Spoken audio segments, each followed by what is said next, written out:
피아니스트 박지원은 심장병을 앓는 동생 지우의 수술비 15억을 마련하기 위해 하늘건축 그룹 차기 회장과 계약 결혼을 합니다. 그 회장은 1년 전 화재 사고로 정신연령이 10살로 퇴행했고 불공포증을 앓고 있었죠. 하지만 지원은 곧 깨닫습니다. 12년 전 자신이 불 속에서 구한 소년이 바로 그 남자였다는 것을요. 지원은 매일 피아노를 연주하며 재혁의 기억을 되찾게 돕습니다. 그 과정에서 충격적인 진실이 드러나는데요. 화재는 사고가 아니었습니다. 재혁의 사촌 한재민이 횡령 비리를 숨기기 위해 의도적으로 재혁을 불 속에 가둔 것이었죠. 행복한 가정을 이루기까지의 이야기. 사연 시작하기 전에 구독과 좋아요 잊지 마시고요. 오늘은 다들 건강하게 잘 지내고 계신지도 댓글로 나눠주세요. 그럼 이야기 시작할게요. 세상에는 때때로 우리가 선택할 수 없는 순간들이 찾아옵니다. 26살 박지원에게 그런 순간이 온 것은 가을이 깊어가는 어느 날이었습니다. 병원 복도는 하얗고 차가웠습니다. 소독약 냄새가 코를 찔렀습니다. 지원은 진료실 문 앞에 서서 떨리는 손으로 문손잡이를 잡았습니다. 안에서는 담당 교수님이 동생 지우의 검사 결과를 보고 있었습니다. 좋은 소식이 아니라는 것을 지원은 이미 알고 있었습니다. 의사의 표정이 그것을 말해주고 있었으니까요. 심장내과 교수는 조심스럽게 입을 열었습니다. 지우의 심장 기능이 위험 수준까지 떨어졌다는 것. 더 이상 약으로는 버틸 수 없다는 것. 심장 이식만이 유일한 방법이라는 것을 차근차근 설명했습니다. 그리고 마지막으로 말했습니다. 비용은 최소 15억 원이 든다고. 석 달 안에 수술을 받지 못하면 생명을 장담할 수 없다고. 지원의 머릿속이 하얘졌습니다. 15억. 그 숫자는 그녀에게 너무나 먼 금액이었습니다. 피아니스트인 지원의 연봉은 1년에 5천만 원 정도였습니다. 국제 콩쿠르에서 준우승을 했을 때 받은 상금까지 합쳐도 겨우 1억이었습니다. 15억은 평생을 모아도 모을 수 없는 돈이었습니다. 부모님은 지원이 어렸을 때 교통사고로 세상을 떠나셨습니다. 할머니 손에서 자란 남매였습니다. 그 할머니마저 2년 전에 돌아가셨습니다. 이제 세상에 지원에게 남은 가족은 16살 동생 지우뿐이었습니다. 선천성 심장질환을 안고 태어난 지우는 어려서부터 병원을 집처럼 드나들며 살았습니다. 지원은 학교를 마치고 피아노 대신 아르바이트를 선택했고 콩쿠르 우승을 포기하고 돈을 버는 연주회를 택했습니다. 모든 것이 동생을 위한 것이었습니다. 병실로 돌아가는 발걸음은 무거웠습니다. 304호실. 문 앞에 섰을 때 지원은 한참을 서 있었습니다. 어떻게 이 소식을 동생에게 전해야 할까요? 아니, 전하지 말아야 할까요? 지우는 영리한 아이였습니다. 언니의 표정만 봐도 모든 것을 알아챘습니다. 문을 열고 들어가자 지우가 침대에 앉아 책을 읽고 있었습니다. 산소 호흡기를 코에 끼고 있었지만 동생은 여전히 밝게 웃으려 애쓰고 있었습니다. 지원을 보자 지우는 책을 내려놓고 물었습니다. 의사 선생님이 뭐라고 했냐고. 지원은 거짓으로 대답했습니다. 괜찮다고, 조금만 더 치료하면 된다고. 하지만 지우는 고개를 저었습니다. 지우가 말했습니다. 언니는 거짓말을 잘 못한다고. 거짓말을 할 때는 왼손이 떤다고. 지원은 자신도 모르게 떨리고 있던 왼손을 재빨리 주머니에 넣었습니다. 지우는 언니를 똑바로 바라보며 말했습니다. 자신은 괜찮다고. 언니가 자기 때문에 피아노를 그만둔 것도 안다고. 콩쿠르 우승을 포기하고 병원비를 벌러 다닌 것도 다 안다고. 이제 그만하라고. 언니 인생을 살라고. 지원은 동생을 꽉 안았습니다. 눈물이 터져 나왔습니다. 지우는 바보 같은 소리 하지 말라고. 동생이 없으면 언니가 무엇을 하며 살겠냐고 말했습니다. 지우는 자신의 전부였습니다. 유일한 가족이었습니다. 그날 밤 좁은 원룸으로 돌아온 지원은 오래된 피아노 앞에 앉았습니다. 먼지가 쌓인 건반을 쓰다듬었습니다. 요즘은 연습할 시간도 없었습니다. 병원비를 벌기 위해 레스토랑에서, 결혼식장에서, 카페에서 피아노를 쳤습니다. 예술이 아니라 노동이 된 연주였습니다. 손가락이 건반 위를 미끄러졌습니다. 쇼팽 녹턴 2번. 한때 자신의 시그니처 곡이었던 그 곡이 방 안을 채웠습니다. 피아노 소리와 함께 눈물이 흘렀습니다. 어떻게 해야 할까요? 어떻게든 동생을 살려야 하는데 방법이 없었습니다.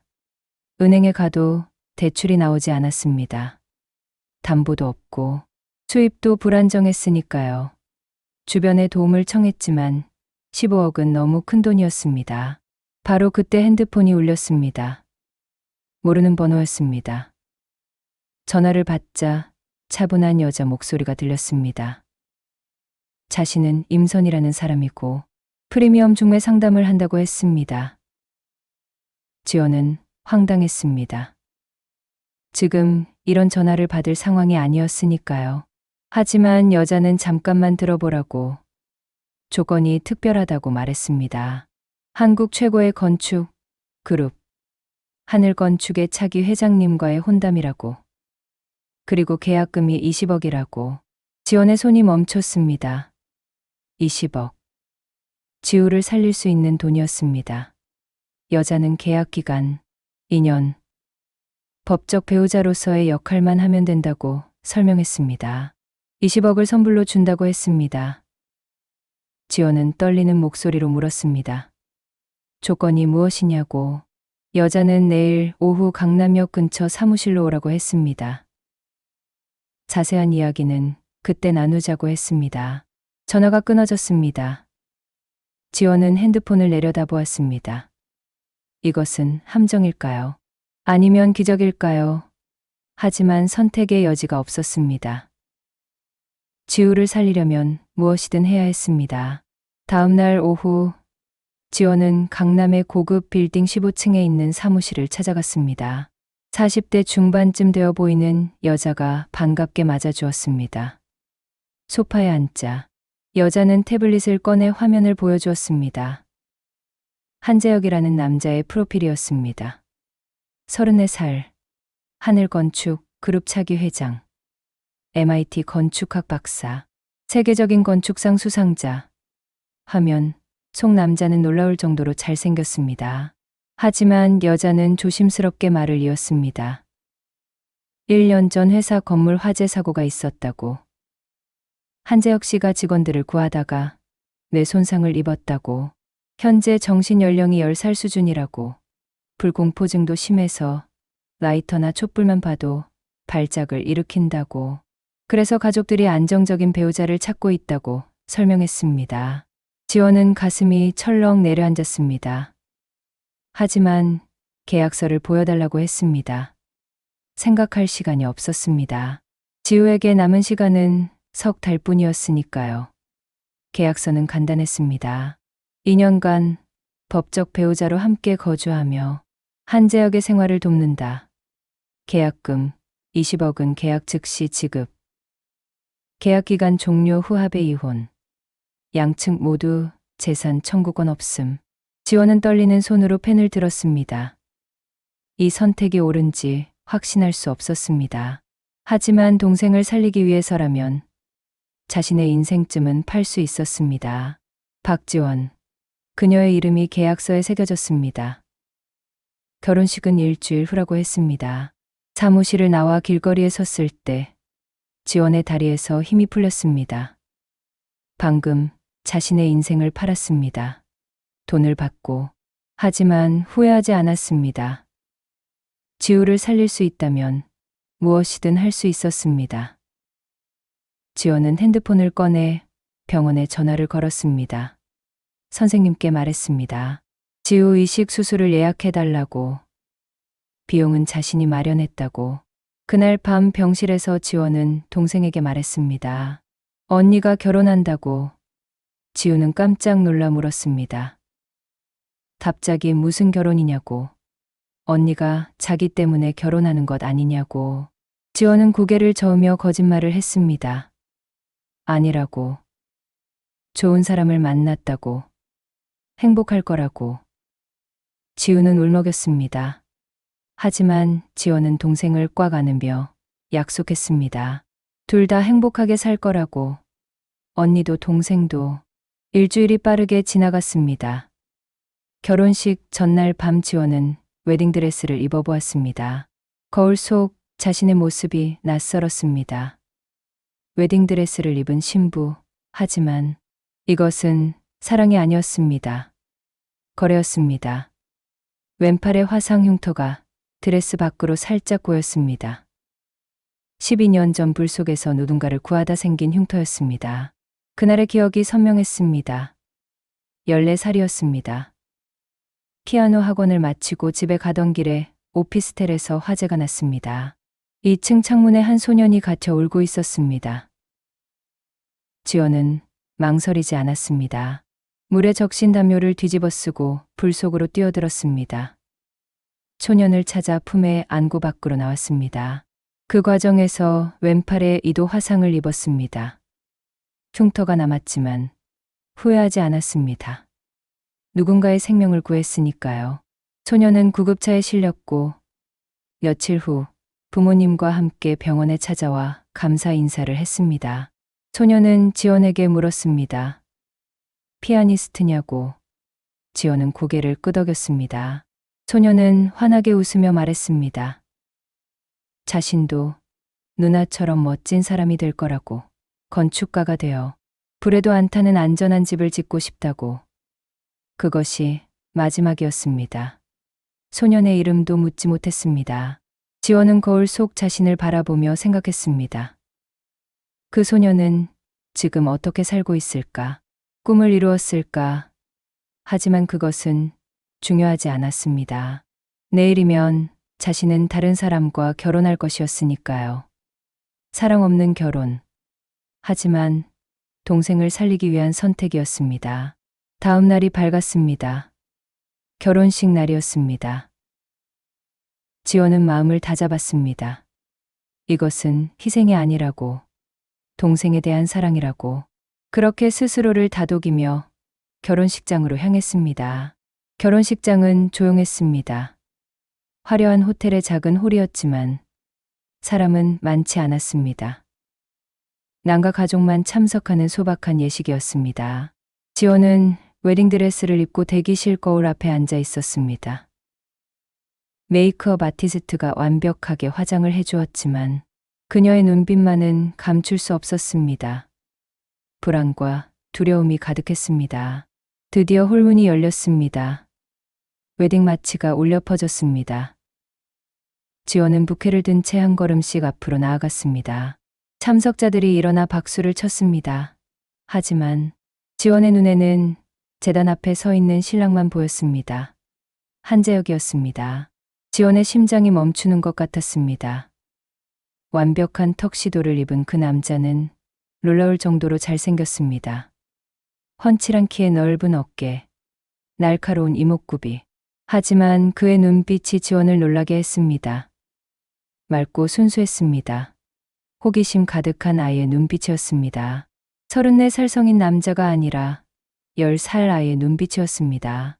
재혁이 지원을 보자 환하게 웃었습니다. 그가 말했습니다. 누나가 예쁘다고. 주변 사람들이 웃음을 터뜨렸습니다. 하지만 지원의 가슴은 아팠습니다. 이 사람은 아무것도 모르고 있었습니다. 자신이 왜 여기 서 있는지, 옆에 선 여자가 누구인지조차 모르는 것 같았습니다. 예식은 빠르게 진행되었습니다. 서약을 하고 반지를 교환했습니다. 재혁은 반지를 신기한 듯 계속 들여다보았습니다. 반짝반짝한다고 좋아했습니다. 주례가 신랑은 신부에게 키스를 해도 좋다고 말했을 때 재혁은 고개를 갸웃거렸습니다. 키스를 어떻게 하는 거냐고 물었습니다. 재혁의 어머니가 앞으로 나와 이마에 해주라고 일러주었습니다. 재혁은 고개를 끄덕이고 지원의 이마에 가볍게 입을 맞추었습니다. 그리고 물었습니다. 이제 우리가 가족이냐고. 지원은 떨리는 목소리로 대답했습니다. 그렇다고, 이제 가족이라고. 예식이 끝나고 사람들이 축하 인사를 건넸습니다.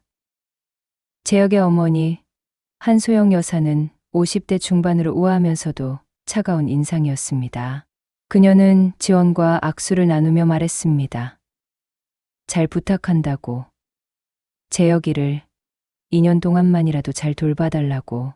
우리 아들이 예전처럼 돌아올 수 있다면 좋겠다고. 나를 잊지 못하고 고개를 돌렸습니다. 지원은 가슴이 먹먹했습니다. 이 여자도 아들을 잃어버린 슬픔 속에 살고 있었습니다. 그때 한 남자가 다가왔습니다. 30대 후반으로 재혁과 비슷하게 생겼지만 눈빛은 날카롭고 차가웠습니다. 한재민이라고 자신을 소개했습니다. 재혁의 사촌 형이라고 했습니다. 그는 낮은 목소리로 속삭였습니다. 2년이라고. 계약 기간이라고. 그 이상 기대하지 말라고. 지원은 아무 말도 하지 않았습니다. 피로연이 끝나고 지원과 재혁은 차를 타고 경기도의 저택으로 향했습니다. 차 안에서 재혁은 창밖을 신기한 듯 바라보았습니다. 어디로 가느냐고 물었습니다. 지원이 대답했습니다. 우리 집으로 간다고. 재혁이 눈을 반짝이며 기뻐했습니다. 누나랑 같이 사는 집이냐고 손뼉을 치며 좋아했습니다. 1시간 후 거대한 저택이 나타났습니다. 높은 담장 너머로 3층 건물이 보였습니다. 정원도 넓었고 분수대도 있었습니다. 지원은 감탄했습니다. 차에서 내리자 집사가 나와 맞아주었습니다. 정민수라는 이름의 나이 든 집사는 공손하게 인사하며 안으로 안내했습니다. 저택 내부는 더 웅장했습니다. 대리석 바닥에 크리스털 샹들리에가 빛났습니다. 하지만 따뜻함은 없었습니다. 호텔 같은 느낌이었습니다. 집사가 설명했습니다. 도련님 방은 2층이고 신혼방은 3층에 준비되어 있다고. 신혼방은 넓고 고급스러웠습니다. 킹사이즈 침대가 방 한가운데 있었고 통유리창으로 정원이 내려다 보였습니다. 집사가 나가고 둘만 남았습니다. 갑자기 침묵이 흘렀습니다. 지원은 어색했습니다. 무슨 말을 해야 할지 몰랐습니다. 재혁이 먼저 입을 열었습니다. 배가 고프다고 했습니다. 지원도 배가 고프냐고 물었습니다. 지원이 그렇다고 대답하자 재혁은 방 한쪽으로 가더니 작은 상자를 들고 왔습니다. 상자를 열자 샌드위치와 과일이 들어 있었습니다. 재혁이 설명했습니다. 결혼식에서 신부는 긴장해서 아무것도 못 먹는다고. 집사 아저씨가 그랬다고. 그래서 자기가 몰래 숨겨뒀다고. 지원의 눈에 눈물이 핑 돌았습니다. 고맙다고 말하자 재혁은 그냥 재혁이라고 부르라고 했습니다. 재혁 씨는 어색하다고 했습니다. 둘은 샌드위치를 나눠 먹었습니다. 재혁은 행복한 표정으로 말했습니다. 누나랑 같이 먹으니까 더 맛있다고. 식사를 마치자 재혁이 갑자기 일어나 서랍으로 갔습니다. 뭔가를 꺼내왔습니다. 작은 오르골이었습니다. 낡고 오래되어 보였습니다. 재혁이 말했습니다. 이것을 자기가 제일 좋아한다고. 태엽을 감았습니다. 오르골에서 음악이 흘러나왔습니다. 쇼팽 녹턴 2번이었습니다. 지원의 손이 떨렸습니다. 이것은 자신의 시그니처 곡이었습니다. 자신이 가장 사랑하는 곡이었습니다. 재혁이 눈을 감고 말했습니다. 이 노래가 좋다고. 왜 좋은지는 모르겠지만 들으면 마음이 따뜻해진다고. 누나, 손을 잡는 것처럼 따뜻하다고. 지원은 재혁을 바라보았습니다. 갑자기 12년 전 그 소년의 얼굴이 떠올랐습니다. 불 속에서 구한 그 아이. 건축가가 되고 싶다고 했던 그 소년. 심장이 뛰기 시작했습니다. 지원이 조심스럽게 물었습니다. 예전에 화재를 겪은 적이 있느냐고. 재혁이 고개를 끄덕였습니다. 엄마가 그랬다고 했습니다. 자기가 어렸을 때 큰 불이 났다고. 근데 기억이 안 난다고. 1년 전 사고 이후로 그 전 기억이 다 사라졌다고 지연이 다시 물었습니다. 그럼 이 오르골은 어떻게 가지고 있느냐고 재혁이 대답했습니다. 모르겠다고. 자기가 가지고 있었다고. 엄마가 찾아줬다고. 지연의 심장이 미친 듯이 뛰었습니다. 이 사람이 그 소년일까요? 12년 전 자신이 구한 그 아이일까요? 만약 그렇다면 이것은 우연이 아니었습니다. 운명이었습니다. 재혁이 걱정스러운 얼굴로 물었습니다. 누나가 왜 그러냐고, 어디 아프냐고. 지연은 고개를 저었습니다. 괜찮다고 대답했습니다. 하지만 괜찮지 않았습니다. 만약 재혁이 그 소년이라면 모든 것이 달라지는 것이었습니다. 그날 밤 재혁은 소파에서 잤습니다. 침대는 지원에게 양보했습니다. 누나가 침대에서 자라고 했습니다. 자기는 소파가 좋다고 했습니다. 지원은 침대에 누워 천장을 바라보았습니다. 오르골 소리가 귓가에 맴돌았습니다. 쇼팽 녹턴. 자신의 곡이었습니다. 12년 만의 재회일까요? 아니면 그저 우연일까요? 지원은 알 수 없었습니다. 하지만 한 가지는 확실했습니다. 이 결혼이 단순한 계약 이상의 의미를 가질지도 모른다는 것. 운명이 두 사람을 다시 만나게 한 것일지도 모른다는 것. 잠들기 전 지원은 작게 중얼거렸습니다. 만약 내가 그 아이라면 이번에는 내가 널 구할게. 내 기억을 되찾게 해줄게. 그렇게 속으로 다짐하며 지원은 눈을 감았습니다. 새로운 삶이 시작되었습니다. 계약으로 맺어진 인연이었지만 어쩌면 운명이 준비한 특별한 만남일지도 몰랐습니다. 시간이 그 답을 알려줄 것이었습니다. 아침 햇살이 커튼 사이로 비집고 들어왔습니다. 지원은 눈을 떴습니다.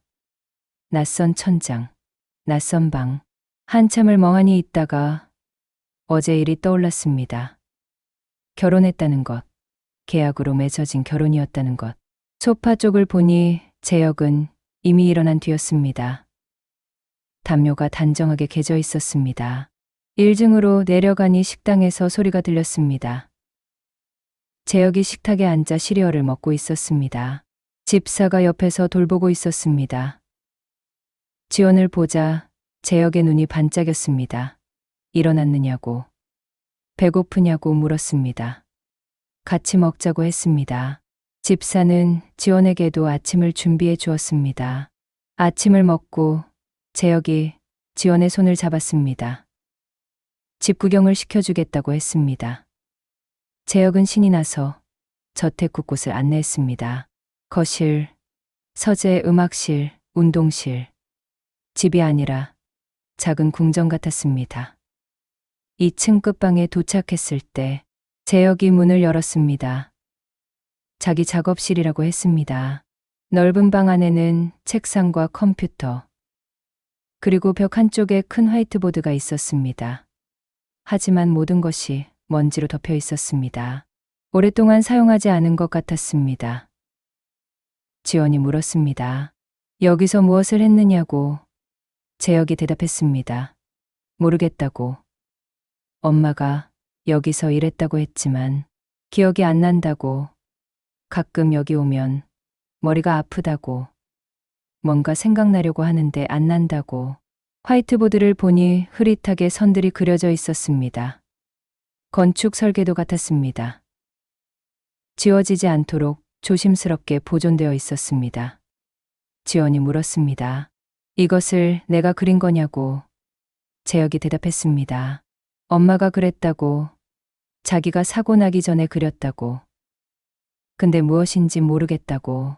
지원은 설계도를 자세히 보았습니다. 전문가는 아니었지만 뭔가 특별해 보였습니다. 복잡하고 정교한 선들이었습니다. 지원이 말했습니다. 내가 건축가였다고. 재혁이 고개를 갸웃거렸습니다. 건축가가 무엇이냐고 물었습니다. 지원이 설명했습니다. 건물을 설계하는 사람이라고. 재혁이 신기한 듯 말했습니다. 그럼 자기가 멋있는 사람이었느냐고. 지원이 웃으며 대답했습니다. 그렇다고. 아주 멋있는 사람이었다고. 작업실을 나와 정원으로 갔습니다. 넓은 잔디밭과 꽃밭이 펼쳐져 있었습니다. 재혁은 꽃을 보며 행복해했습니다. 장미가 좋다고 했습니다. 지원도 장미를 좋아한다고 했습니다. 재혁이 기뻐했습니다. 우리가 똑같다고 좋아했습니다. 정원 끝에 작은 온실이 있었습니다. 안으로 들어가니 더 많은 꽃들이 있었습니다. 그리고 한쪽에 피아노가 있었습니다. 지원이 놀라서 다가갔습니다. 재혁이 설명했습니다. 엄마가 누나를 위해서 준비했다고.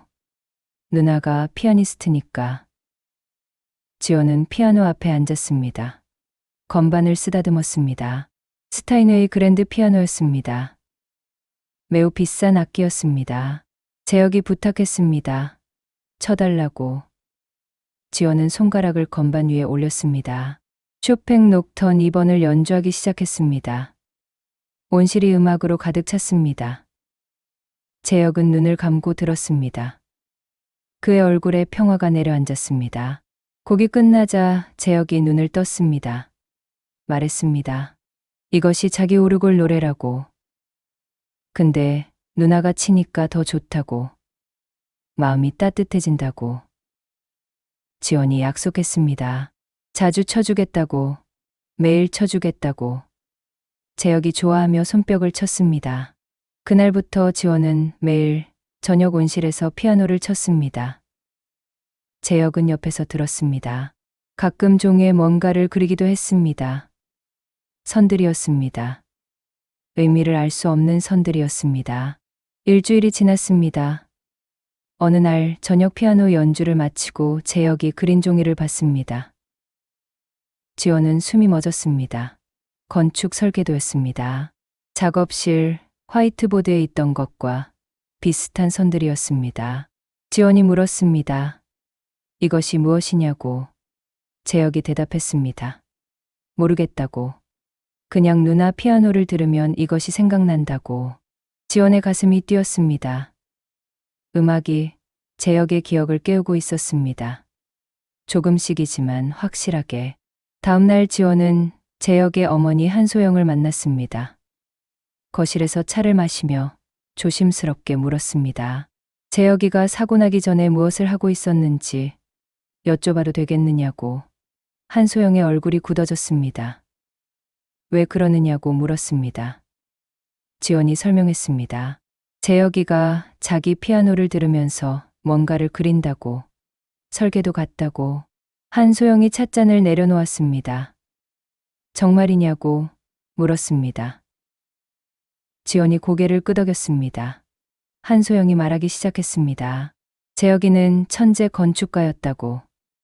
MIT에서 박사를 받고 세계적인 상도 여러 번 받았다고. 그리고 1년 전 회사 미래를 바꿀 혁신적인 설계를 하고 있었다고. 지원이 물었습니다. 어떤 설계였느냐고. 한소영이 대답했습니다. 불에 강한 건물이라고. 특수 소재와 구조로 화재에 최대한 견딜 수 있는 건축물이라고. 재혁이의 평생 꿈이었다고. 한소영의 눈에 눈물이 고였습니다. 어렸을 때 화재를 겪은 후로 안전한 건물을 짓는 게 꿈이었다고 했습니다. 지원이 다시 물었습니다. 어렸을 때 화재가 언제였느냐고. 한소영이 대답했습니다. 12살 때였다고. 작은 오피스텔 화재였다고. 다행히 누군가 구해줬다고. 지원의 심장이 멎었습니다. 조심스럽게 물었습니다. 그 사람이 누구였느냐고. 한소영이 고개를 저었습니다. 모르겠다고. 재혁이는 기억하고 있었지만 이름을 몰랐다고. 10대 소녀였다고. 피아니스트가 되고 싶다고 했다고. 지원의 손이 떨렸습니다. 찻잔이 부딪혀 소리를 냈습니다. 한소영이 물었습니다. 며느리가 괜찮으냐고. 지원은 고개를 끄덕였습니다. 괜찮다고 대답했습니다. 한소영이 지원의 왼팔을 보며 말했습니다. 며느리도 왼팔에 화상 흉터가 있다고. 지원은 무의식적으로 왼팔을 만졌습니다. 네, 어렸을 때 다쳤다고 대답했습니다. 한소영이 물었습니다. 어떻게 다쳤느냐고. 지원의 목소리가 잠겼습니다. 불이라고. 불 속에서 누군가를 구하다가 다쳤다고. 한소영의 눈이 커졌습니다. 설마 하는 표정이었습니다. 지원은 고개를 저었습니다. 모르겠다고. 우연일 수도 있다고. 하지만 둘 다 알고 있었습니다. 이것은 우연이 아니라는 것을. 그날 밤 지원은 잠들지 못하고 재혁을 바라봤습니다. 소파에서 곤히 자고 있는 그의 얼굴. 12년 전 그 소년이었습니다. 확실했습니다. 자신이 불 속에서 구한 그 아이, 건축가가 되겠다고 약속했던 그 소년. 재혁은 약속을 지켰습니다. 건축가가 되었고 안전한 건물을 설계했습니다. 자신을 구해준 누나를 기억하며 살았습니다. 그런데 다시 화재 사고로 모든 것을 잃었습니다. 기억도 꿈도 모두. 지원은 주먹을 쥐었습니다. 마음속으로 다짐했습니다. 이번에는 내가 널 구할 차례라고. 내 기억을 되찾게 해주겠다고. 내 꿈을 다시 찾게 해주겠다고. 다음 날부터 지원은 더욱 열심히 피아노를 쳤습니다. 매일 저녁 온실에서 쇼팽뿐만 아니라 다양한 곡들을 연주했습니다. 재혁은 옆에서 들으며 그림을 그렸습니다. 한 달이 지나자 재혁의 그림은 점점 정교해졌습니다. 단순한 선에서 복잡한 구조로 발전했습니다. 때로는 수식도 적었습니다. 지원이 물었습니다. 이것이 무엇인지 아느냐고. 재혁이 대답했습니다. 모르겠다고. 근데 맞는 것 같다고. 뭔가 중요한 것 같다고. 지원은 그 그림들을 모아뒀습니다. 언젠가 재혁이 기억을 되찾았을 때 보여주기 위해서였습니다. 하지만 모든 사람이 이 변화를 환영하는 것은 아니었습니다. 누군가는 재혁이 기억을 되찾는 것을 원하지 않았습니다. 그 사람은 한재민이었습니다. 재혁의 사촌 형이자 회장직을 노리는 사람이었습니다. 위험이 조용히 다가오고 있었습니다. 하지만 지원은 아직 알지 못했습니다. 앞으로 어떤 일들이 펼쳐질지. 한재민의 서재는 어두웠습니다. 저녁 해가 지고 있었습니다. 그는 책상에 앉아 서류를 보고 있었습니다. 비서가 노크를 하고 들어왔습니다. 중요한 소식이 있다고 했습니다. 회장님께서 이번 주 금요일에 임원회의를 소집하셨다고 전했습니다. 안건은 차기 회장 선출이라고 했습니다. 재민의 얼굴이 굳었습니다. 비서가 서류를 건넸습니다. 재민은 읽기 시작했습니다. 읽을수록 얼굴이 창백해졌습니다. 회장님께서 은퇴를 결정하셨다는 내용이었습니다. 그리고 차기 회장 조건을 제시하셨습니다. 재혁이 사고 나기 전 작업하던 혁신적인 건축 설계를 완성하는 사람에게 회장직을 물려준다는 것이었습니다. 재민은 서류를 구겼습니다. 비서에게 나가라고 했습니다. 비서가 나가고 혼자 남자 재민은 책상을 쳤습니다. 10년을 기다렸습니다. 재혁이 MIT에서 공부할 때도, 상을 받을 때도, 회사로 돌아와 임원이 됐을 때도 모든 것을 참았습니다. 언젠가 회장직이 자신의 것이 될 거라고 믿으며 살았습니다. 그리고 1년 전 기회가 왔습니다. 재혁이 완성하려던 그 혁명적인 설계도 그것만 있으면 회장직은 자신의 것이었습니다. 재민은 일어나 금고를 열었습니다. 안에서 USB를 꺼냈습니다. 재혁의 설계 파일이 들어있었습니다.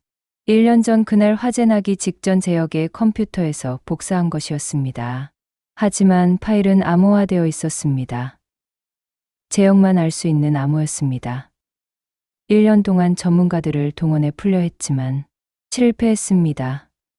그리고 이제 할아버지가 그 설계를 완성하라고 명령했습니다. 완성하지 못하면 회장직은 물 건너가는 것이었습니다. 재민은 중얼거렸습니다. 재혁이 바보가 돼서 다행이라고 생각했다고. 기억만 안 돌아오면 되는 거였다고. 하지만 최근 들리는 소문이 불안했습니다. 재혁이 뭔가를 그리고 있다는 것. 피아노 소리를 들으며 설계도 같은 것을 그린다는 소문이었습니다. 재민의 눈빛이 차가워졌습니다. 박지원 때문이라고 생각했습니다. 다음 날 재민은 저택을 방문했습니다. 집사가 맞았습니다. 재민은 재혁이 어디 있느냐고 물었습니다. 집사가 대답했습니다. 정원에 계신다고. 마님과 함께라고. 재민은 정원으로 갔습니다. 재혁과 지원이 꽃밭에서 웃고 있었습니다. 재혁이 지원에게 장미를 건네고 있었습니다. 예쁘다고 말하는 모습이 보였습니다. 재민은 그 장면을 보며 이를 갈았습니다. 저 바보 같은 미소. 예전에 천재 건축가 한재혁은 어디 가고 저런 모습만 남았는지. 재민이 이름을 불렀습니다. 재혁이 돌아보며 반갑게 인사했습니다. 형이라고 불렀습니다. 재민은 지원을 쳐다보며 말했습니다. 잠깐 이야기 좀 하자고. 지원은 재민을 따라 한적한 곳으로 갔습니다. 재민이 차갑게 물었습니다. 재혁한테 무엇을 하고 있느냐고. 무슨 말이냐고 지원이 되물었습니다. 재민이 말했습니다. 재혁이 뭔가를 그리고 있다고 들었다고. 설계도 같은 것을 그린다고. 지원은 침묵했습니다. 재민이 한 걸음 다가왔습니다. 재민이 말했습니다. 2년 계약이라고. 그 이상 기대하지 말라고. 재혁의 기억을 되찾게 하려는 거라면 그만두는 게 좋을 거라고. 지원이 반문했습니다. 왜 재혁이가 기억을 되찾으면 안 되느냐고. 재민의 목소리가 낮아졌습니다. 당신이 상관할 일이 아니라고. 조용히 2년 채우고 사라지라고. 그게 당신한테도 좋을 거라고. 지원이 물었습니다. 협박이냐고. 재민이 대답했습니다. 충고라고. 이 집안일에 끼어들지 말라고. 재민은 돌아섰습니다. 지원은 그의 뒷모습을 바라봤습니다. 무언가 숨기고 있었습니다. 재혁의 기억이 돌아오는 것을 두려워하고 있었습니다. 그날 밤 지원은 재혁에게 조심스럽게 물었습니다. 재민 형이랑 사이가 좋았느냐고. 재혁이 대답했습니다. 잘 모르겠다고. 근데 형을 보면 가슴이 답답하다고. 왜 그런지 모르겠다고. 지원이 다시 물었습니다. 혹시 사고 나기 전에 형이랑 무슨 일 있었던 거 기억나느냐고. 재혁은 고개를 저었습니다. 기억 안 난다고. 근데 가끔 꿈을 꾼다고 했습니다. 지원이 물었습니다. 무슨 꿈이냐고. 재혁이 대답했습니다. 불이라고. 큰 불. 그리고 누군가 자기를 가두는 꿈이라고. 문을 잠그고 나간다고. 자기는 소리를 지르는데 아무도 안 온다고. 지원의 등골이 오싹해졌습니다. 말했습니다. 그것이 진짜 있었던 일일 수도 있다고. 재혁의 얼굴이 창백해졌습니다. 정말이냐고 물었습니다. 지원이 대답했습니다. 모르겠지만 조심해야 할 것 같다고. 재민 형한테 조심하라고. 며칠 후 지원은 재혁의 작업실을 혼자 방문했습니다. 먼지를 닦고 책상 서랍을 열어봤습니다. 노트가 몇 권 있었습니다. 재혁의 필체로 가득했습니다. 설계 아이디어 계산식 스케치, 천재의 흔적이었습니다. 마지막 노트에는 이상한 메모가 있었습니다. 재민 형이 회계 장부를 조작하고 있다는 내용이었습니다. 증거를 확보했다고 적혀 있었습니다. 할아버지께 고고해야 한다고 썼습니다. 그 다음 페이지는 찢겨져 있었습니다. 마지막 줄에는 또 다른 메모가 있었습니다. 내일 형과 대면한다고. 설계도는 USB에 백업했다고. 암호는 거기서 끊겼습니다. 지원은 숨이 막혔습니다. 재혁이 재민의 비리를 알아냈습니다. 그리고 그 다음 날 화재가 일어났습니다. 우연일까요? 아니면 바로 그때 목소리가 들렸습니다. 재민이 문 앞에 서 있었습니다. 거기서 무엇을 하고 있느냐고 물었습니다. 지원은 놀랐지만 침착하게 대답했습니다. 재혁이 노트를 보고 있었다고. 재민이 다가와 노트를 빼앗으려 했습니다. 지원은 노트를 품에 안았습니다. 말했습니다. 여기 이상한 것이 있다고. 재혁이가 당신 회계 조작을 알아냈다고 써 있다고. 재민의 얼굴이 굳었습니다. 그게 무슨 소리냐고 물었습니다. 지원이 말했습니다. 1년 전 화재가 우연이 아니었다고. 당신이 낸 거라고. 재민이 소리쳤습니다. 미쳤느냐고. 증거도 없이 무슨 헛소리냐고. 지원이 말했습니다. 재혁이 기억하고 있다고. 꿈에서 본다고. 누군가 문을 잠그고 나갔다고. 재민이 소리쳤습니다. 그건 그냥 악몽이라고. 지원이 다시 물었습니다. 정말 그러냐고. 그럼 왜 이렇게 불안해하느냐고. 재혁이 기억 돌아올까봐 겁나는 것 아니냐고. 재민은 대답하지 않았습니다. 지원은 노트를 들었습니다. 말했습니다.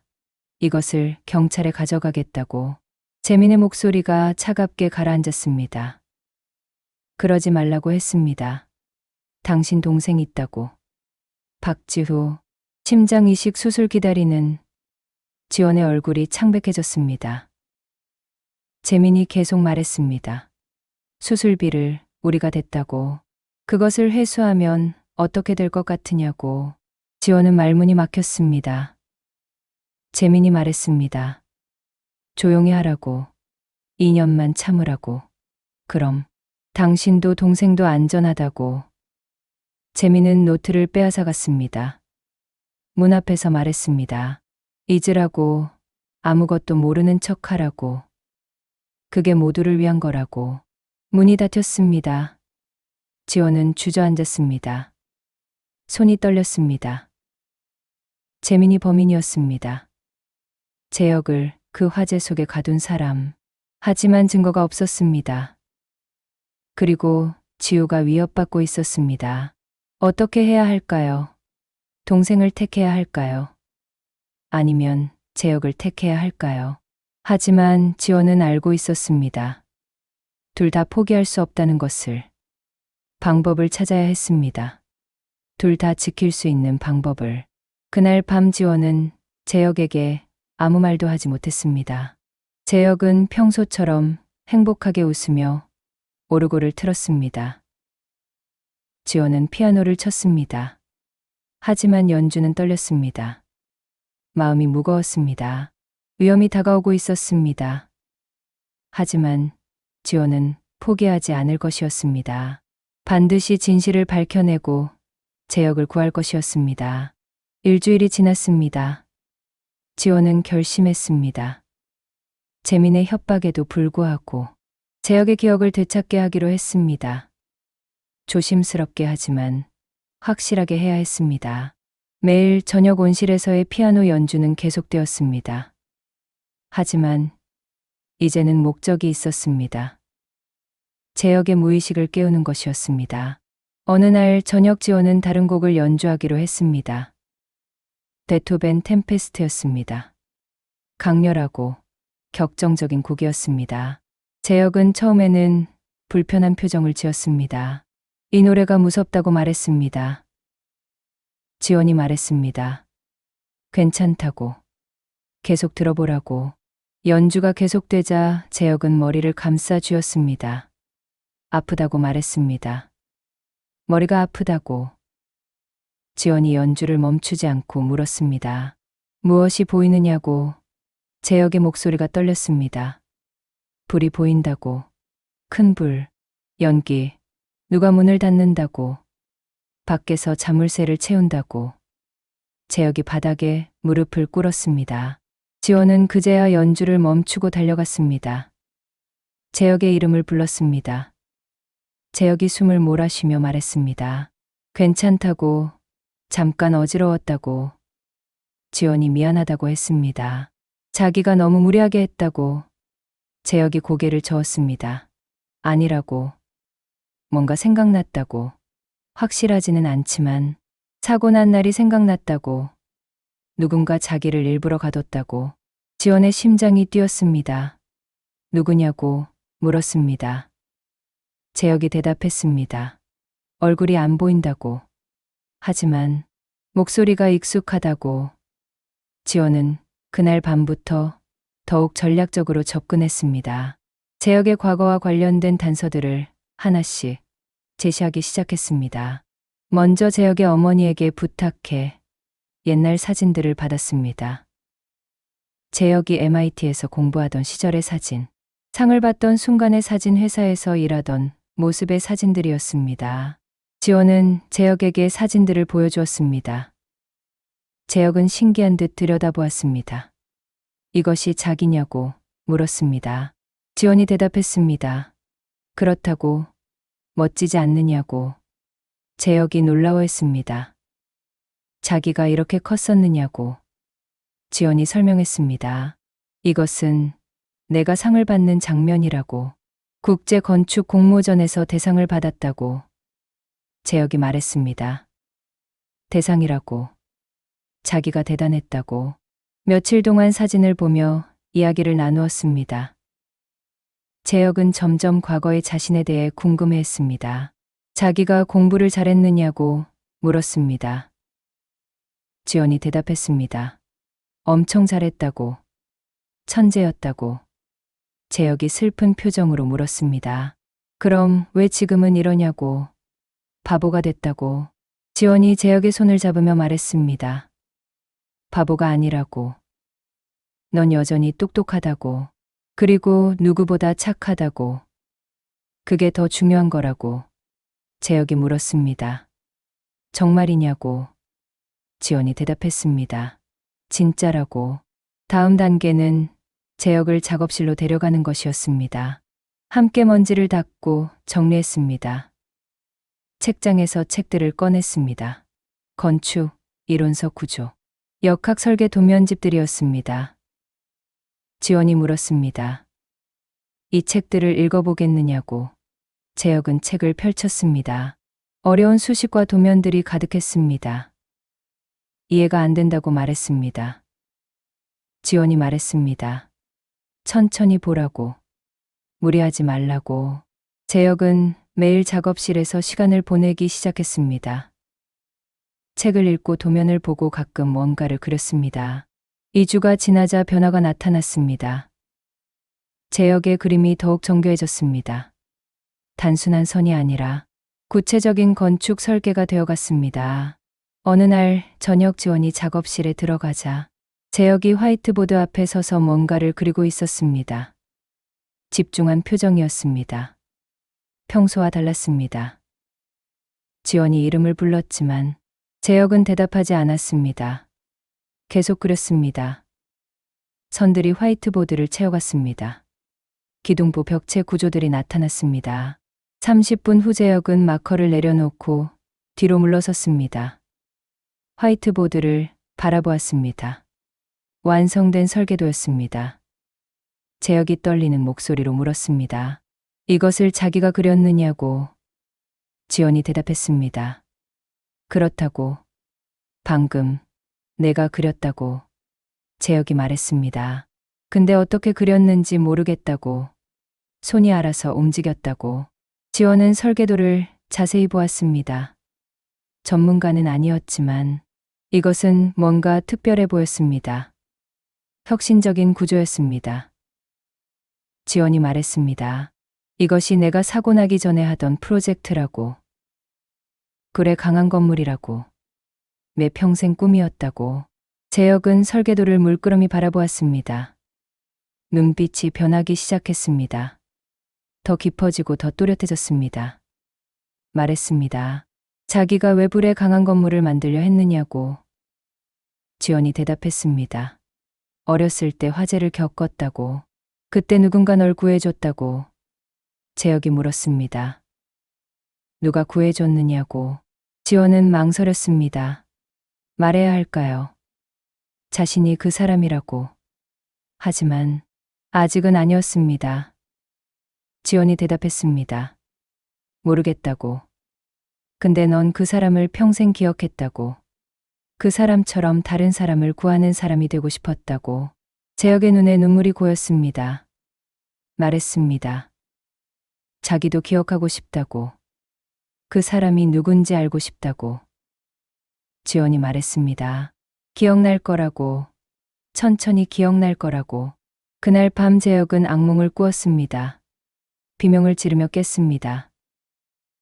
지원이 달려갔습니다. 재혁의 이름을 불렀습니다. 괜찮으냐고 물었습니다. 재혁은 온몸이 땀으로 젖어 있었습니다. 떨고 있었습니다. 재혁이 말했습니다. 불이 보였다고, 사람들이 소리쳤다고, 구해달라고, 그리고 누군가 자기를 밀쳤다고, 방 안으로 문을 닫았다고, 밖에서 자물쇠를 채웠다고. 지원이 물었습니다. 누가 그랬느냐고. 재혁의 목소리가 떨렸습니다. 형이라고. 재민 형이라고. 재혁이 계속 말했습니다. 형이 그랬다고. 미안하다고. 하지만 이렇게 해야 한다고. 그리고 문을 닫았다고. 자기는 두드렸다고. 소리쳤다고. 하지만 아무도 안 왔다고. 연기가 들어왔다고. 숨을 쉴 수가 없었다고. 재혁이 울기 시작했습니다. 지원은 재혁을 꽉 안았습니다. 말했습니다. 괜찮다고. 이제 괜찮다고. 넌 살아있다고. 재혁이 떨리는 목소리로 물었습니다. 이것이 진짜 기억이냐고. 아니면 그냥 악몽이냐고. 지원이 대답했습니다. 모르겠지만 내가 느끼는 것이 중요하다고. 지원은 확신했습니다. 재혁의 기억이 돌아오고 있었습니다. 조금씩이지만 확실하게 이제 진실을 밝힐 시간이 다가오고 있었습니다. 하지만 그것은 위험한 일이기도 했습니다. 재민이 가만히 있지 않을 것이었습니다. 지원은 각오를 다졌습니다. 재혁을 지키기 위해서라면 무엇이든 할 준비가 되어 있었습니다. 동생도 재혁도 둘 다 지킬 것이었습니다. 반드시. 지원은 결심했습니다. 재혁에게 모든 것을 말하기로 했습니다. 12년 전의 진실을, 그리고 1년 전의 진실을 더 이상 숨길 수 없었습니다. 재혁의 기억이 돌아오고 있었고 진실을 마주할 시간이 왔습니다. 그날 밤 온실에서 지원은 재혁 앞에 앉았습니다. 떨리는 목소리로 말하기 시작했습니다. 들어달라고, 할 이야기가 있다고. 재혁은 지원을 바라보았습니다. 지원이 말했습니다. 12년 전 불 속에서 널 구한 사람이 자기라고. 자기가 너를 불 속에서 끌어냈다고. 그때 내가 물었다고. 내가 피아니스트냐고. 그렇다고 대답했다고. 재혁의 눈이 커졌습니다. 지원이 계속 말했습니다. 그래서 내가 건축가가 된 거라고. 나처럼 다른 사람을 구하는 사람이 되고 싶어서. 그리고 1년 전 재민이 널 가뒀다고. 화재 속에. 일부러. CCTV에 다 나온다고.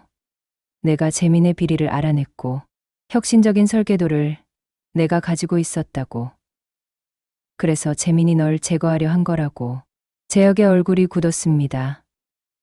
지원이 말했습니다. 미안하다고. 너무 충격적이라고. 하지만 진실이라고. 재혁은 고개를 저었습니다. 아니라고 말했습니다. 그리고 재혁의 눈빛이 변하기 시작했습니다.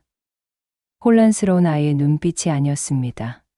또렷하고 확고한 어른의 눈빛이었습니다. 재혁이 말했습니다. 이제 기억난다고. 모든 것이 기억난다고. 목소리가 달라졌습니다. 낮고 깊었습니다.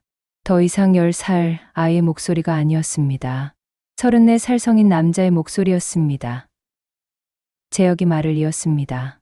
재민 형이 회사 건설 자금을 빼돌리고 있었다고.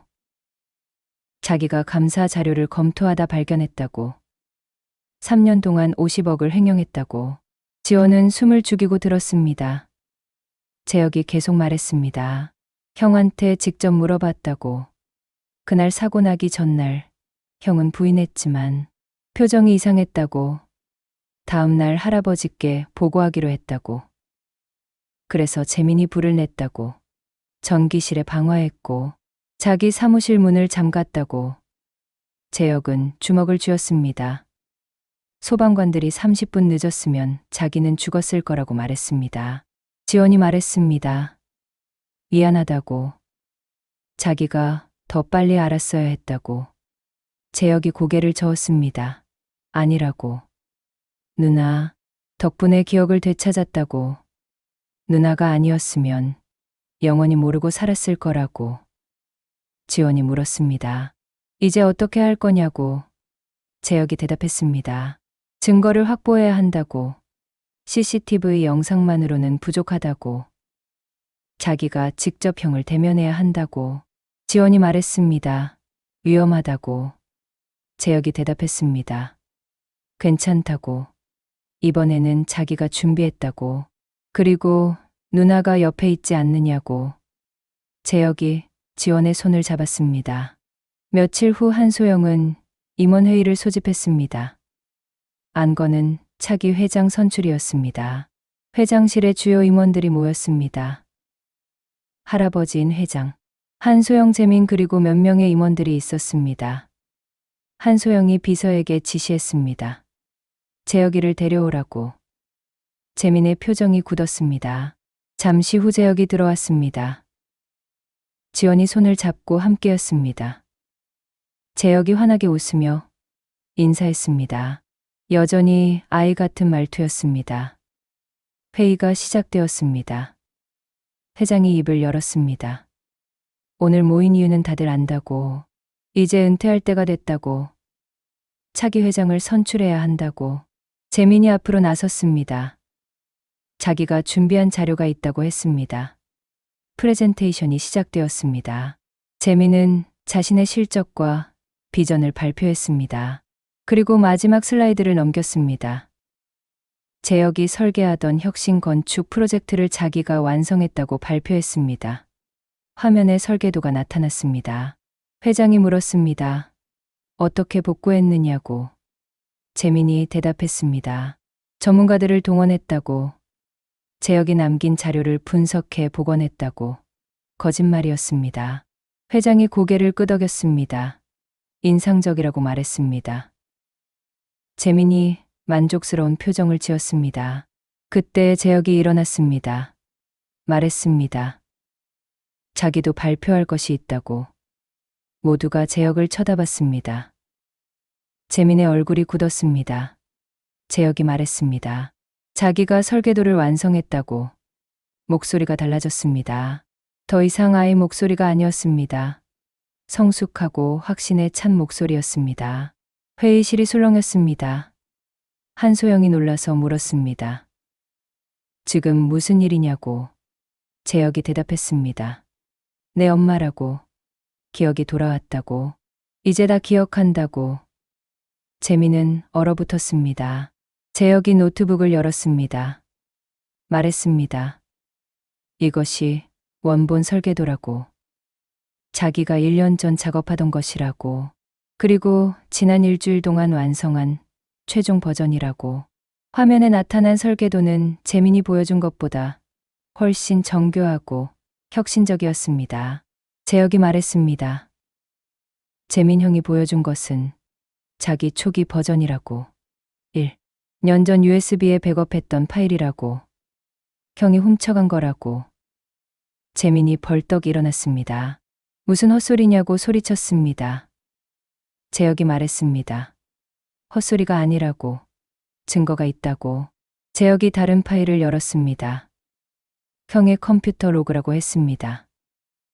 회사 보안 시스템에 접속해서 받아왔다고. 1년 전. 그날 형의 컴퓨터에서 자기 클라우드 계정에 접속한 기록이 있다고. 재민의 얼굴이 창백해졌습니다. 재혁이 또 다른 파일을 열었습니다. 형의 횡령 증거라고 했습니다. 3년 동안 50억을 빼돌렸다고. 회사 건설 자금으로 위장했지만 실제로는 형의 개인 계좌로 들어갔다고. 회의실이 충격에 휩싸였습니다. 회장이 냉정한 목소리로 물었습니다. 재민아, 이것이 사실이냐고. 재민이 부인했습니다. 아니라고. 재혁이가 지어낸 거라고. 자기를 모함하려고 한다고. 한소영이 입을 열었습니다. CCTV 영상도 있다고 말했습니다. 1년 전 그날 재민이가 재혁이 사무실 문을 밖에서 잠그는 영상이라고. 재민은 할 말을 잃었습니다. 재혁이 일어나 재민 앞으로 걸어갔습니다. 말했습니다. 형은 자기를 죽이려 했다고. 자기가 형의 비리를 알아냈으니까. 그래서 불을 내고 자기를 가뒀다고. 재혁이 말했습니다. 30분이라고. 30분만 늦었으면 자기는 죽었을 거라고. 연기에 질식해서 형이 원했던 대로 재민은 무릎이 꺾였습니다. 바닥에 주저앉았습니다. 울기 시작했습니다. 미안하다고. 너무 회장이 되고 싶었다고. 내가 모든 것을 가져가는 게 싫었다고. 천재라고 불리고 상 받고 모두에게 사랑받는 게 식이 났다고. 재혁이 물었습니다. 그래서 날 죽이려 했느냐고. 재민은 고개를 숙인 채 울었습니다. 회장이 일어났습니다. 말했습니다. 재민 너는 해고라고. 그리고 경찰에 고발할 거라고. 경비들이 들어와 재민을 끌고 나갔습니다. 재민은 울부짖었지만 아무도 동정하지 않았습니다. 회의실이 조용해졌습니다. 회장이 재혁을 바라봤습니다. 물었습니다. 정말로 기억을 되찾은 거냐고. 재혁이 대답했습니다. 내 할아버지라고. 모두 기억났다고. 회장이 물었습니다. 어떻게 기억을 되찾았느냐고. 재혁이 지원을 바라봤습니다. 말했습니다. 자기 아내 덕분이라고. 지원이가 자기를 구해줬다고. 12년 전에도 그리고 지금도. 회장이 지원에게 고개를 숙였습니다. 고맙다고. 우리 손자를 돌려줘서. 지원이 대답했습니다. 당연한 일을 했을 뿐이라고. 회장이 재혁에게 말했습니다. 내가 차기 회장이라고. 내 설계를 완성하고 이 회사를 이끌라고. 회의가 끝나고 재혁과 지원은 복도로 나왔습니다. 재혁이 지원을 안았습니다. 고맙다고. 지원이 대답했습니다. 천만에라고. 재혁이 말했습니다. 이제 할 일이 많다고. 설계 완성하고 회사 이끌고. 그리고 진짜 결혼하고 싶다고. 지원의 심장이 뛰었습니다. 재혁이 말했습니다. 우리 계약 결혼이라고. 2년 후면 끝나는. 하지만 자기는 끝내고 싶지 않다고. 지원과 평생 함께하고 싶다고. 지원의 눈에 눈물이 고였습니다. 바보라고 말했습니다. 자기도 그러고 싶었다고. 계약 같은 것 처음부터 신경 안 썼다고. 자기는 재혁을 사랑하니까. 재혁이 지원을 끌어안았습니다. 복도 한가운데서 사람들이 지나가는데도 상관없이 말했습니다. 나도 사랑한다고. 12년 전부터 지금까지 계속. 두 사람은 키스했습니다. 긴 시간을 기다린 끝에 찾아온 진짜 사랑이었습니다. 사흘 후 한재민은 정식으로 기소되었습니다. 방어와 살인 미수 횡령 혐의였습니다. 증거는 충분했습니다. CCTV 영상 컴퓨터 로그 회계 기록, 그리고 재혁의 증언. 재판은 한 달 후에 열렸습니다. 법정은 기자들로 가득했습니다. 대기업 일가의 살인 미수 사건은 세간의 큰 관심을 받았습니다. 지원과 재혁은 나란히 앉아 재판을 지켜봤습니다. 재민은 피고인석에 초라한 모습으로 앉아 있었습니다. 검사가 일어나 기소 내용을 낭독했습니다. 피고인 한재민은 1년 전 하늘건축본사 7층에서 피해자 한재혁을 살해할 목적으로 방화를 저질렀다고. 전기실에 불을 낸 후 피해자의 사무실 문을 밖에서 잠가 탈출을 방해했다고. 또한 피고인은 3년간 회사 자금 50억 원을 횡령했으며 이를 은폐하기 위해 피해자를 제거하려 했다고. 재민의 변호인이 반박을 시도했습니다. 피고인은 우발적으로 화재를 낸 것이며 피해자를 죽일 의도는 없었다고 주장했습니다. 하지만 검사는 철저히 준비된 증거를 제시했습니다. 피고인의 핸드폰 기록을 보여주었습니다. 화재 3일 전 피고인은 인터넷에서 전기 화재 일으키는 방법, 방화 흔적 없애는 법을 검색했다고. 법정이 술렁였습니다. 그리고 화재 당일 피고인은 전기실 근처 CCTV를 미리 차단했다고 설명했습니다. 이것은 계획적 범행의 증거라고 했습니다. 재민은 고개를 숙였습니다. 변명할 여지가 없었습니다. 재혁이 증인석에 섰습니다. 1년 전 그날의 기억을 또렷하게 증언했습니다. 말했습니다. 자기는 사무실에서 설계 작업을 하고 있었다고, 오후 6시쯤이었다고, 갑자기 문이 잠기는 소리가 들렸다고, 밖에서 자물쇠를 채우는 소리였다고. 재혁이 말을 이었습니다. 그때 밖에 형이 있었다고.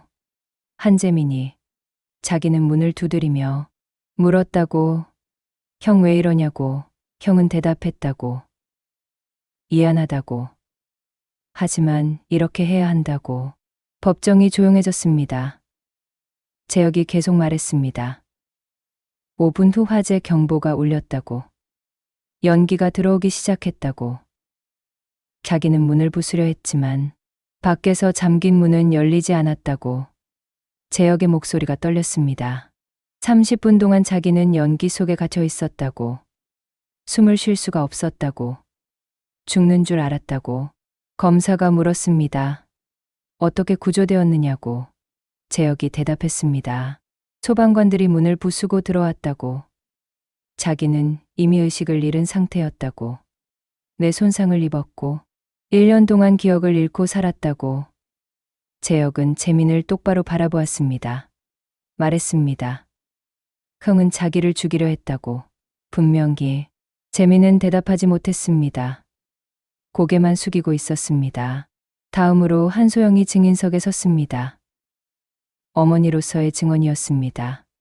한소영이 말했습니다. 자기 아들을 1년 동안 잃고 살았다고. 10살 아이의 정신으로 살아가는 34살 아들을 보는 것은 지옥이었다고. 목소리는 떨렸지만 확고했습니다. 검사가 물었습니다. 재민을 어떻게 생각하느냐고. 한소영이 재민을 쳐다보며 대답했습니다. 용서할 수 없다고. 조카였지만 이제는 아들을 해친 범죄자일 뿐이라고. 마지막으로 지원이 증인석에 섰습니다. 재혁의 회복 과정을 증언했습니다. 말했습니다. 자기는 재혁 씨의 기억을 되찾게 돕기 위해 매일 피아노를 연주했다고.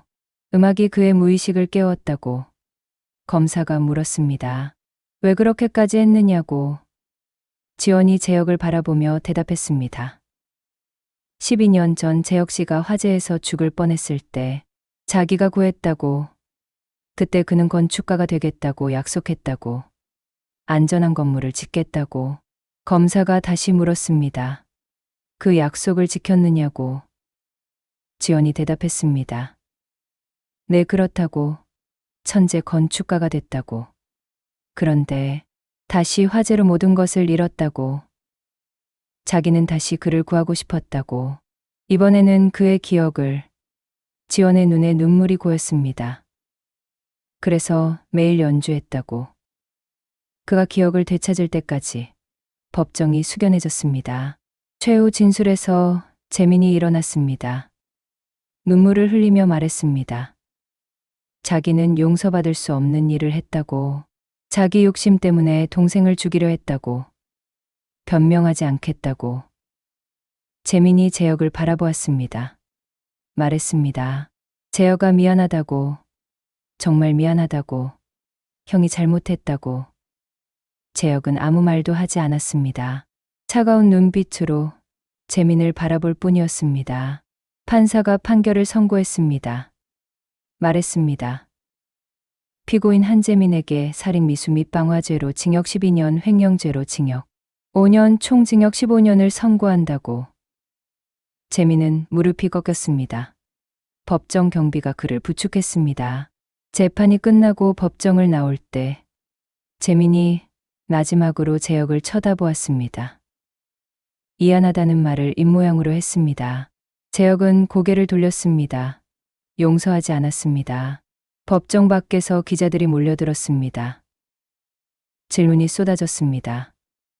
한재혁 씨 기분이 어떠냐고. 형을 용서할 생각은 없느냐고. 재혁이 마이크 앞에 섰습니다. 말했습니다. 형은 자기를 죽이려 했다고. 자기 꿈을, 기억을, 인생을 빼앗으려 했다고. 용서는 하지 않는다고. 하지만 형 때문에 더 강해졌다고, 자기 설계를 완성할 동기를 얻었다고, 그리고 사랑하는 사람을 만났다고. 재혁이 지원의 손을 잡았습니다. 말했습니다. 고통은 때로 축복이 될 수 있다고. 자기는 그것을 배웠다고. 이제 앞으로 나아가겠다고. 기자들이 박수를 쳤습니다. 그날 밤 재혁과 지원은 저택 정원을 거닐었습니다. 달빛이 아름다웠습니다. 지원이 말했습니다. 끝났다고. 재혁이 대답했습니다. 그렇다고. 끝났다고. 이제 새로운 시작이라고. 지원이 물었습니다. 지우는 어떠냐고. 재혁이 대답했습니다. 수술 잘 됐다고. 다음 주면 퇴원한다고. 지원이 웃었습니다. 내 덕분이라고. 재혁이 말했습니다. 우리 덕분이라고. 두 사람은 별을 올려다보았습니다. 12년을 기다린 운명이 완성되는 순간이었습니다. 정의가 실현되었고 사랑이 승리했습니다. 이제 남은 것은 함께 미래를 만들어가는 일이었습니다. 재혁이 지원을 안으며 말했습니다. 행복하자고. 평생. 지원이 대답했습니다. 그래, 평생 행복하자고. 두 사람은 달빛 아래 서로를 꽉 안았습니다. 긴 싸움이 끝났습니다. 이제 평화가 찾아왔습니다. 3개월이 지났습니다. 재혁은 하늘 건축의 새 회장이 되었습니다. 취임식에서 그는 앞으로의 포부를 밝혔습니다. 말했습니다. 안전한 건물을 짓겠다고. 화재에 강하고 사람들을 보호할 수 있는 건축물을 만들겠다고. 그것이 자기 평생의 꿈이었고 앞으로도 그럴 것이라고. 첫 프로젝트는 어린이 병원이었습니다. 최첨단 화재 안전 시스템을 갖춘 5층 건물이었습니다. 재혁이 1년 동안 매달린 설계가 드디어 현실이 되는 것이었습니다. 재혁은 기자들에게 설명했습니다. 이 건물은 특수 내화 소재로 지어진다고. 화재가 나도 최소 2시간은 버틸 수 있다고. 그 시간이면 모든 환자를 안전하게 대피시킬 수 있다고. 그리고 각 층마다 비상대피소가 있다고. 밀폐되어 있어 연기가 들어오지 않는다고. 만약 대피가 불가능하면 거기서 구조를 기다릴 수 있다고. 기자들이 감탄했습니다. 혁신적이라고 말했습니다. 재혁이 대답했습니다. 자기가 화재를 겪었으니까 안다고. 그 공포를. 다른 사람들은 그런 고통을 겪지 않았으면 좋겠다고. 준공식은 6개월 후에 열렸습니다. 화창한 봄날이었습니다. 많은 사람들이 모였습니다. 정치인, 기업인, 의료인, 그리고 환자 가족들. 재혁이 연단에 섰습니다. 말했습니다. 이 건물은 자기 꿈이었다고. 하지만 혼자서는 완성할 수 없었다고. 재혁이 지원을 쳐다보았습니다. 지원은 청중석 앞줄에 앉아 있었습니다. 옆에는 건강해진 지우가 있었습니다. 재혁이 말했습니다. 자기 아내 박지원이 자기를 구했다고. 12년 전 불 속에서. 그리고 1년 전 자기 잃어버린 기억 속에서. 재혁이 지원을 불렀습니다. 이리 오라고. 지원은 놀라며 일어났습니다. 재혁이 손을 내밀었습니다. 지원은 연단으로 올라갔습니다. 재혁이 말했습니다.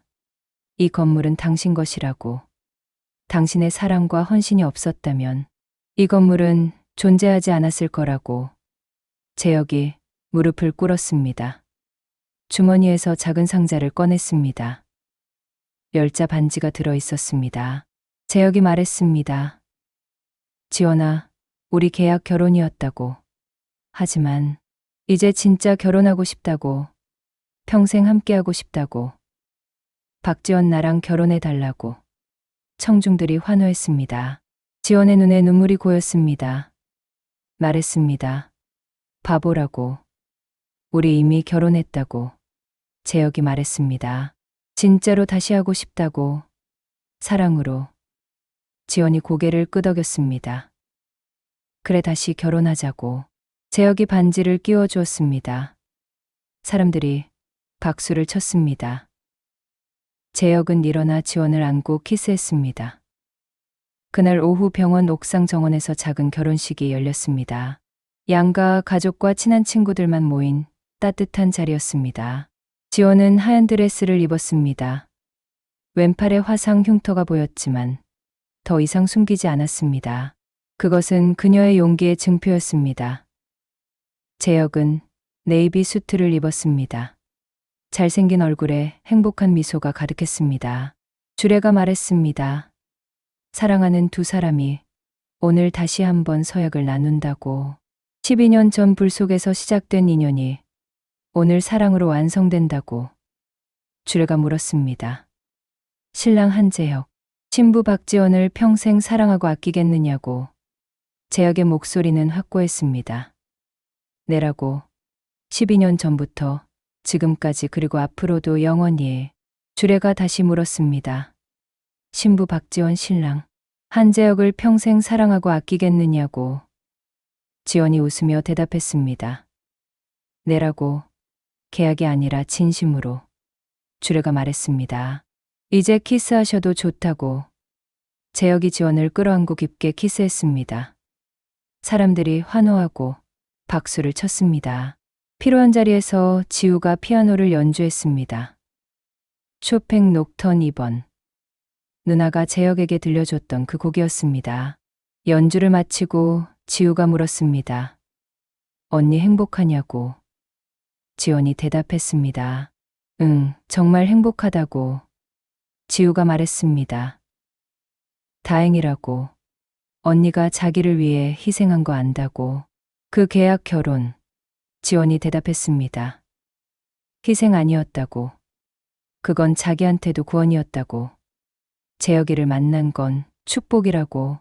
저녁이 되자 재혁과 지원은 옥상 정원에 홀로 남았습니다. 도시의 불빛이 아름다웠습니다. 재혁이 말했습니다. 12년이 걸렸다고. 지원이 대답했습니다. 은긴 시간이었다고. 재혁이 말했습니다. 하지만 기다릴 만한 가치가 있었다고. 너를 만나서. 지원이 말했습니다. 나도 마찬가지라고. 재혁이 물었습니다. 앞으로 뭐 하고 싶으냐고. 지원이 대답했습니다. 피아노 다시 치고 싶다고. 내가 설계한 홀에서 연주회 하면 좋겠다고. 재혁이 말했습니다. 그래, 음악홀 하나 지어주겠다고. 최고의 음향으로. 지원이 재혁의 손을 잡으며 말했습니다. 그리고 아이도 낳고 싶다고. 우리 아이. 너랑 나를 닮은. 재혁의 눈이 반짝였습니다. 좋다고. 좋은 부모가 되겠다고. 두 사람은 별을 올려다보았습니다. 밤하늘에 별들이 빛나고 있었습니다. 재혁이 가리켰습니다. 저기 저 별을 보라고. 제일 밝은 별. 저것이 우리라고. 어둠 속에서도 빛나는 우리라고. 지원이 웃었습니다. 시적이라고. 재혁이 말했습니다. 건축가도 시인이 될 수 있다고. 두 사람은 웃었습니다. 1년이 지났습니다. 지원은 첫 아이를 낳았습니다. 딸이었습니다. 이름은 한서아. 서쪽의 아침이라는 뜻이었습니다. 재혁이 설명했습니다. 어둠 끝에 오는 새벽처럼 우리 딸이 희망이라고. 병원. 신생아실에서 서아를 안은 재혁은 눈물을 흘렸습니다. 말했습니다. 서아의 아빠야, 아빠가 너를 지켜줄게 평생. 지원은 그 모습을 보며 미소 지었습니다. 이보다 완벽한 행복은 없을 것 같았습니다. 2년이 더 지났습니다. 지원의 피아노 독주회가 열렸습니다. 재혁이 설계한 새 음악홀에서였습니다. 1000석 규모의 콘서트홀. 완벽한 음향 시스템을 갖춘 홀이었습니다. 지원이 무대에서 말했습니다. 오늘 자기 복귀 무대를 위해 와주셔서 감사하다고. 5년 만에 연주라고. 오늘 쇼팽 녹턴을 연주하겠다고. 이 곡은 자기 남편과 자기를 이어준 곡이라고. 12년 전 자기가 그를 구했을 때, 그리고 1년 전 그가 자기를 사랑했을 때. 지원이 피아노 앞에 앉았습니다. 손가락이 건반 위를 미끄러졌습니다. 음악이 홀을 채웠습니다. 아름답고 애절한 선율. 사람들은 숨을 죽이고 들었습니다. 앞줄에 앉은 재혁은 눈물을 흘렸습니다. 옆에서 3살 서아가 속삭였습니다. 엄마 예쁘다고. 연주가 끝나자 우레와 같은 박수가 터졌습니다. 지원은 일어나 인사했습니다. 말했습니다. 감사하다고. 그리고 자기 남편 한재혁에게 이 곡을 바친다고. 당신이 자기 음악이라고. 재혁이 무대로 올라갔습니다. 꽃다발을 전달하고 지원을 안았습니다. 그날 밤 집으로 돌아와 세 식구는 거실에서 시간을 보냈습니다. 서아는 아빠, 무릎에서 잠들었습니다. 재혁이 물었습니다. 행복하냐고. 지원이 대답했습니다. 응, 너무 행복해서 무서울 정도라고. 이렇게 완벽한 행복이 깨질까봐. 재혁이 말했습니다. 안 깨진다고. 우리가 지킬 거라고. 함께 창밖으로 달빛이 들어왔습니다. 고요하고 평화로운 밤이었습니다. 지원은 생각했습니다. 12년 전 그날 불 속으로 뛰어들었을 때는 몰랐다고. 그것이 자신의 운명을 바꿀 줄은. 계약 결혼으로 시작했지만 진짜 사랑으로 완성되었습니다. 희생은 축복이 되었고 고통은 성장이 되었습니다. 재혁이 말했습니다. 12년 전으로 돌아가도 똑같이 할 거라고. 널 구할 거라고. 지원이 웃었습니다. 나도 그렇다고. 1년 전으로 돌아가도 똑같이 할 거라고. 너한테 반할 거라고. 재혁이 말했습니다. 우리 참 운명적이라고. 불꽃 속에서 만난 운명이라고. 두 사람은 키스했습니다. 서아가 잠결에 중얼거렸습니다. 엄마 아빠. 재혁과 지원은 웃었습니다. 이것이 그들의 이야기였습니다. 불꽃 속에서 피어난 약속. 12년을 기다린 사랑. 희생으로 시작해 기적으로 완성된 인연. 그리고 그들은 영원히 행복하게 살았습니다. 사랑하는 딸과 함께 서로를 지키며 매일 감사하며 그렇게 아름다운 삶을 이어갔습니다. 오늘 이야기 마음에 드셨나요? 동생의 목숨과 남편의 진실. 둘 중 하나만 선택해야 한다면 구독자님들은 어떻게 하실 건가요? 혹시 마음에 남은 장면이 있었다면 댓글로 나눠주세요. 다른 영상들도 천천히 둘러보시고요. 좋아요와 구독, 알림 설정은 큰 힘이 됩니다. 늘 함께 해주셔서 고맙습니다.